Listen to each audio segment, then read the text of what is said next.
This is TechCrunch. Meta won a legal victory this week against Sarah Wynn-Williams, a former employee who recently published a memoir of her time at the company titled Careless People, a cautionary tale of power, greed, and lost idealism.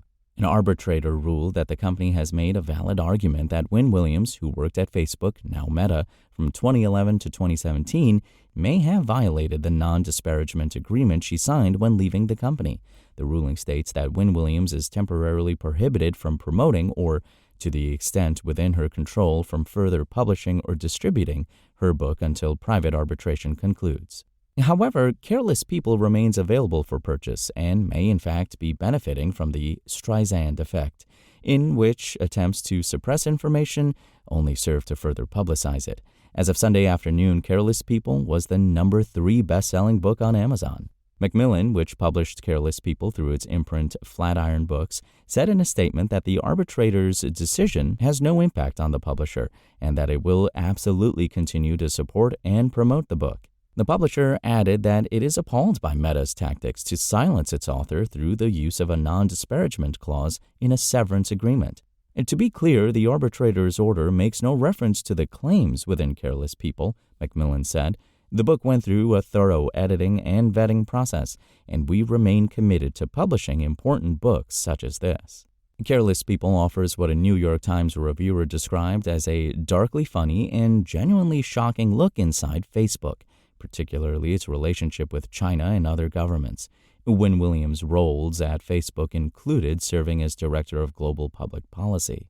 I was there for 7 years, and if I had to sum it up in a sentence, I'd say that it started as a hopeful comedy and ended in darkness and regret, Wynn-Williams wrote in the memoir. She added, most days working on policy at Facebook was way less like enacting a chapter from Machiavelli and way more like watching a bunch of 14-year-olds who've been given superpowers and an ungodly amount of money as they jet around the world to figure out what power has bought and brought them. Wynn-Williams also reportedly filed a whistleblower complaint with the U.S. Securities and Exchange Commission, alleging that, in its eagerness to operate in China, Facebook created a plan in 2015 to install a, quote, chief editor, unquote, who would have been able to censor certain content or shut down the site in China on behalf of the country's ruling party.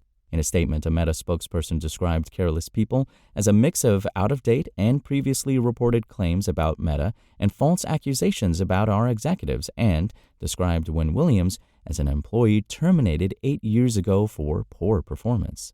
We do not operate our services in China today, the Meta spokesperson continued. It is no secret we were once interested in doing so as part of Facebook's effort to connect the world. This was widely reported beginning a decade ago.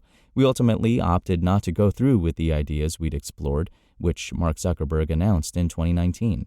Careless People recounts uncomfortable encounters between Joel Kaplan, now Meta's vice president of global public policy, and Wynn-Williams, who claims he ground himself against her at a work event, described her as sultry, and made, quote, weird comments, unquote, about her husband.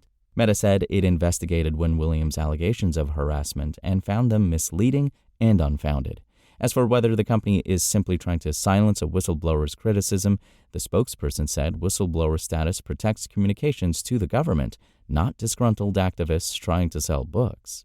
Current and former Facebook employees have also criticized Wynn-Williams' memoir. Ex-staffer Mike Rognalian said he sat next to Sarah for 18 months when we both worked at the New York office and claimed the book has so many lies in it, I wouldn't even know where to start. Wynn-Williams discussed Meta's pushback in a Business Insider interview conducted before the arbitration ruling, characterizing criticisms from the company and former co-workers as distractions. Asked about whether the book had been fact-checked, she said, I think Meta's problem is using this to not answer the questions themselves. What I would love is for us not to fall into the distraction.